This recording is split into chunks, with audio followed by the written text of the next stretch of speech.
Good afternoon on what is a mild, grey but blustery day.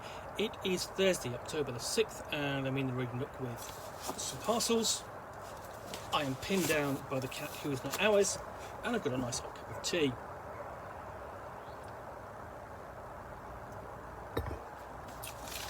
And I'm going to continue opening this one. So what I have got in here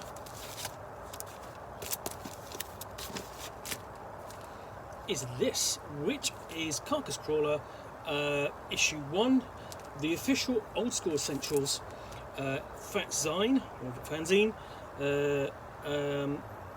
and promises new classes and races: the Acolyte, Gargantua, Goblin, Hephaeston, Kineticist and Mage, flexible D6 thief skills, black powder firearms, and all for the Old School Essentials retro adventure game.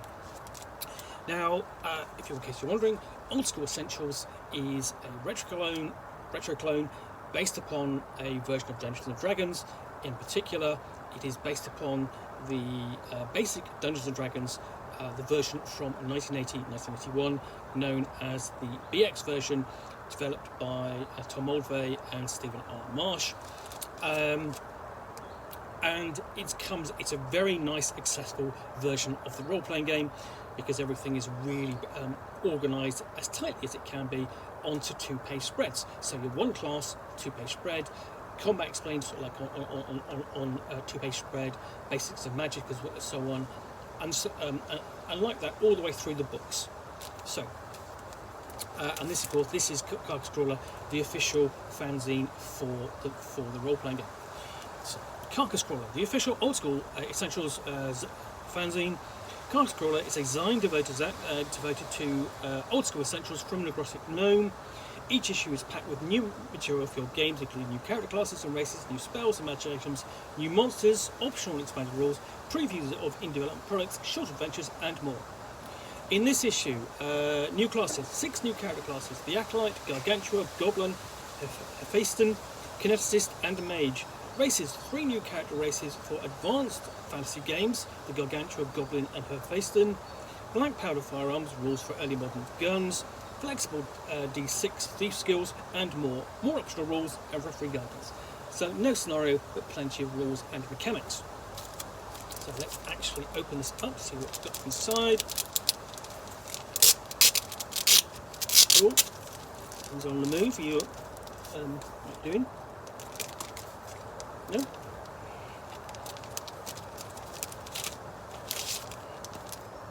A very nice fanzine here. Nice cover, sense of magic and wonder there. I think he's going to go right over the top. So, we open up. Nice, decent introduction, nice artwork. It looks really clean, nice and tidy. And there's a sense of, first off, there's a sense of professionalism here. I mean, it's a house organ. Now, the thing is, fanzines over the years have got better and better in terms of quality and production values, but a lot of them are still amateur productions, however skillful they are, and sometimes you can tell the difference, and in this case I think you can.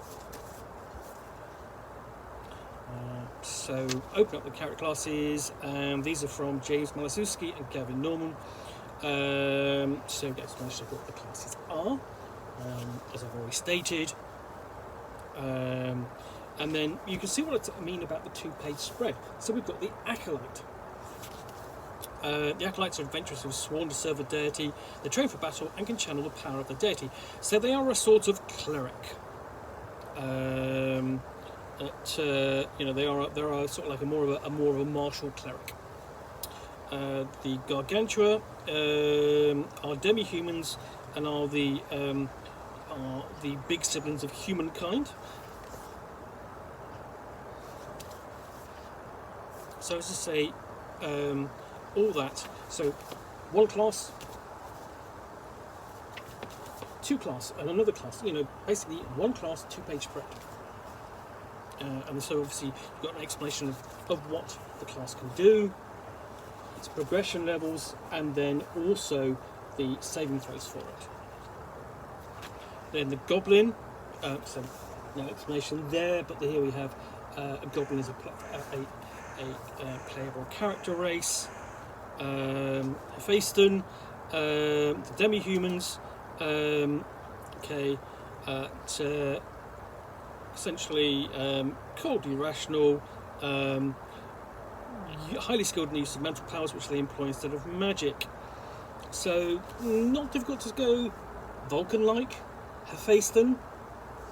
So if you want to have the equivalent of fantasy Vulcans in your old school Essentials game, now you can. Kineticist is our masters of mind over matter. So we have the mental powers of the Hephaestion and the telekinetic powers of the Kineticist. And then we've got a breakdown of those powers. The other option is there is a Psionics handbook available, published by Planar Compass, which is compatible to an extent with this. They are both written for old school Essentials. The Mage are adventurers who study the secrets of deep magic. I mean, once you get into detailing the classes, not a great deal in terms of illustrations, but honestly, I keep coming back to this layout. It's really clean, tidy, neat, and easy to read. Character races. Now, one of the options is they're really kind of. You have two ways of doing class and race in Dungeons and Dragons style games. Obviously, you have the class, fighter, thief, rogue, wizard, cleric, etc. And then you have other races as class, so dwarf, elf and halfling as classes of their own. And that's the traditional way if you are playing basic Dungeons and Dragons. And if you are playing old school Essentials, that's the standard way. But with advanced fantasy, they do old school Essentials does what advanced Dungeons and Dragons did, was separate race and class. So you can have an elven fighter, you can have a halfling thief, you can have a halfling, cleric, and so on. It opens up the options, and here we have that option here. So essentially, you can have the Gargantua as your core race, the Goblin as your race, and so on. Hephaestion are there as options, and then you combine them with the class of your choice. Then we have black powder weapons. Black powder weapons.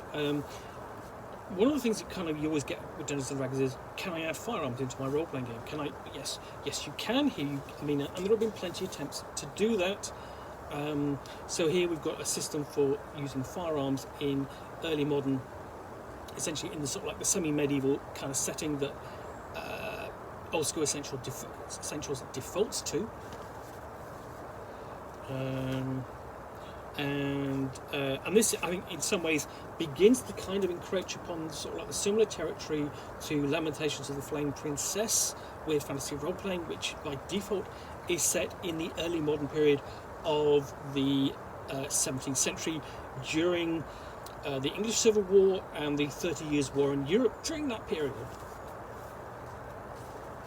optional rules and combat talents, D6 thief skills. So, because normally what happens in your these games is your thieves skills are rolled on percentile dice. Here we have the option for you rolling them on a 6-sided die instead. And you basically have to guide your way through them. Rules help for the referee. So yeah, that is everything in Carcass Crawler, the official old school Essentials zine number 1, published by Necrotic Gnome. Anyway, I hope you have enjoyed this unboxing in the Nook. If you have, then please do click on the like button down below. And of course, if you've got any comments or feedback, I appreciate you taking the time to post those. And lastly, if you want to be alerted to yet more unboxings in the Nook, where you'll see me out here with a parcel containing a book or game which I will unbox and chat about to the best extent of my knowledge for roughly 10 minutes or so, all of course accompanied by a nice hot cup of tea, then please do hit that subscribe button down below. Thanks again for watching. I'll be back again soon with another unboxing in the Nook. Bye for now.